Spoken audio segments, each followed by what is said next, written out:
Sticking with the historical, we have Spanish invaders for Kensei. Ben, what can we tell about these? Cool. So Zenit run a game called Kensei and also one called Torii, and it's sort of set in a sort of semi-historical, semi-fantastical world that they've created, where you play as the different clans of the Japanese peninsula, fighting it out for dominance of the landscape. But they've also been throwing a little bit of something extra into the mix now, with the release of a whole bunch of new Spanish soldiers that have come over there to try and stake a claim on the islands for themselves and take over.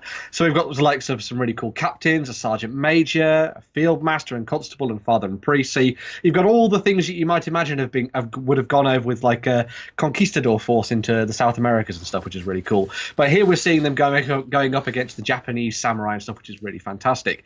As well as that, they've also created a whole bunch of new regiments as well. So you've got a whole bunch of things like swordsmen. You've got the Rodaleros. Don't know what that means, but it sounds awesome. And also the pikemen as well. But then you've also got the guns as well. So you've got the arquebusier. I can't remember how you say that word either. But you've got some really cool guns going in there as well. So you've got the effective black powder against the samurai in this period as well, which is really cool. But yeah, the models that Zenit do are always really, really characterful. I really, really like them. They're always a little bit bigger than you normally see. So they're around sort of 32 to nearer to 35 millimeter, which is really neat. But as I say, one of the big things they've done with this is that obviously the guys at Zenit do loads of really cool, fantastical stuff. So they've got like some really cool demons and stuff like that from Japanese mythology. Yeah. So I'm really looking forward to seeing what they do with these guys, these Spanish invaders coming over, and how they sort of interact with that as El well Diablo. as this El Diablo, yeah. So it'd be really cool seeing like Father Constantine going up against a whole bunch of Japanese ghosts or something. That would be really cool. So yeah, very cool. It's some beautiful stuff. I think the sculpts are absolutely beautiful. So what was it? Arquebusiers? One of the words he was trying to say. Arquebusiers. Arquebusiers. Yeah, these are very, very, very primitive muskets. These are pre-flintlock muskets. These are going to be matchlocks. This is the height of human engineering here, where you have a musket in one hand, a burning cord in the other hand, and in the third hand that everybody has, he's got a bag of black gunpowder, and you're trying to handle all this at once while being shot at. So what will they do? Like they fill the thing up and then they lift the burning cord and they run up to where they're going to go and then stick the burning cord into the. Well, the idea is okay. You cock back your dog. That's something a dog said, but you cock open your pan. You have a little bit of powder in there. Yeah. You close that, and there's a little hole in there that your match cord is supposed to snap back into when you pull the trigger. So technically, okay, you're doing this, and you're putting that, and you're doing one of these numbers while musket balls are flying around your head or whatever, and you're trying not to blow yourself up, because there's going to be a time when you basically have a musket, a bag of black powder, or a can of those little horns or something, and a lit fuse. This is way before black powder. I mean, way before cartridges, when at least it was in a paper, a little paper container or whatever. Yeah, so if you're pouring black powder over your hands, you go to pull the trigger.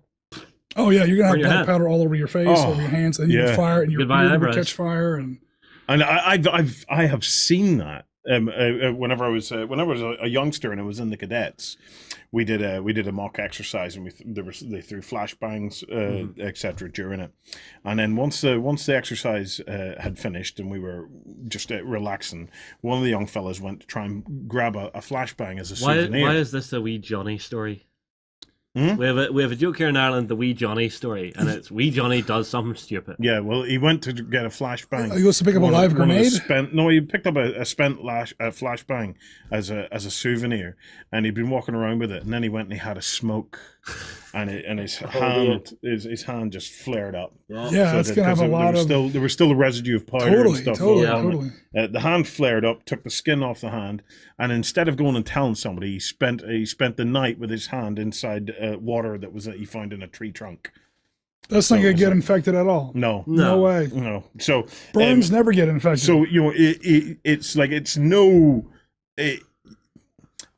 nice thing. Oh no. Black powder burns, because that stuff burns at a really, really high temperature. Like it's ferocious. There's a reason they got rid of them, and they started using what we call flintlocks. Yeah. So there's a broader family of firearms, muskets, and then within that generally are matchlocks followed by flintlocks, and in the middle there are some people who try to build wheel locks, where it was some sort of a clockwork thing, where it was like a spring tension would actually those were always a little very tough to manufacture, but pretty much it goes. Those are the two main periods of what we call black powder weapons or flintlock or musket based weapons.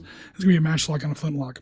But those Spanish miniatures look great. I mean, I know it's for a series that's not entirely historical, but there's nothing wrong with any of those. Like I could build a conquistador army and put them up against Aztecs. I could do some of Hernando Cortez's campaigns in Mexico in the Age of Exploration. There's nothing non-historical blatantly, at least.